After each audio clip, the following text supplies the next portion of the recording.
I just think it's ironic that we were talking earlier about like the influencers and the messages that we receive of just have a better mental attitude and all will be fixed.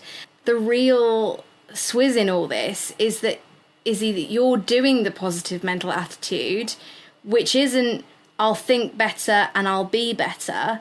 It's actually, okay, what can I do?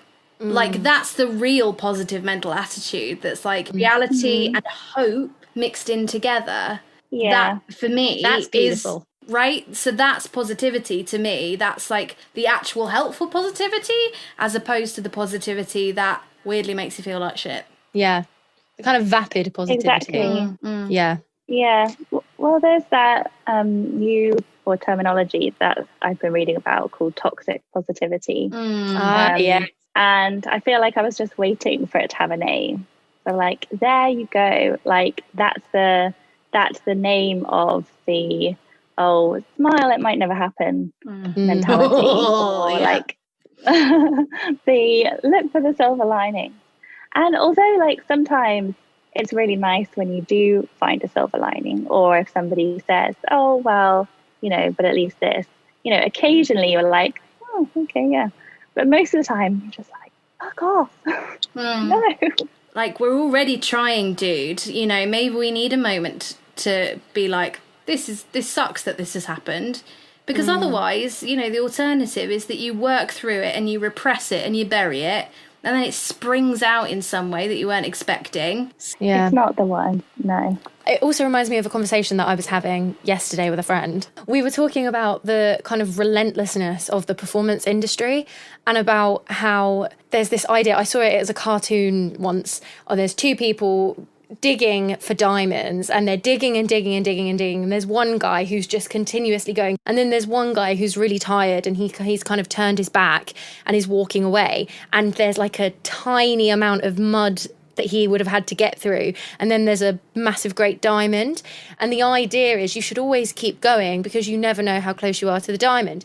And we were saying that's all very well and good, like I completely agree with that for a lot of it.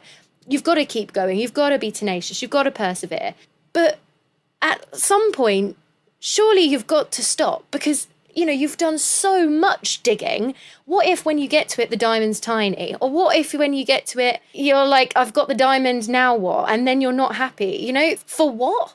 If we're all just chipping away forever, I don't know where I'm going with this.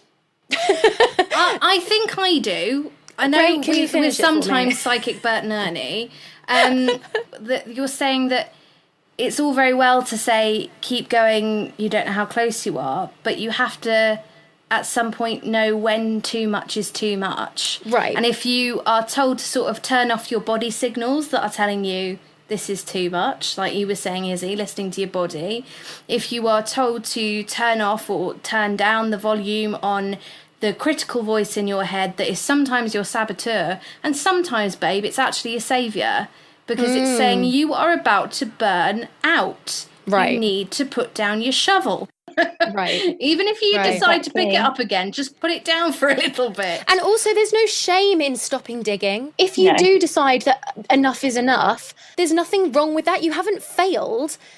That's just your moment to put it down, and that's okay. And I think it was just really frustrating us because my friend has worked in the industry for so long and is just exhausted, and it's like I'm not feeling the love back. I pour my heart and soul into it, and I'm not feeling it being reflected back at me. Yeah. And so now I'm taking my moment. I'm putting down my shovel, and there will be people out there who are like, well, that was her biggest mistake. There you go. That was it. If only she'd kept going, maybe she could have made something of herself. That whole idea. Yeah. Ugh. I have no time for it. I've got no time for it. I think I just want to focus on being happy. And if digging constantly is making you happy, great. If it's not, there's nothing wrong with that. I'm glad you haven't got time for it. 'Cause it's shit. It is shit. Yeah. Shit.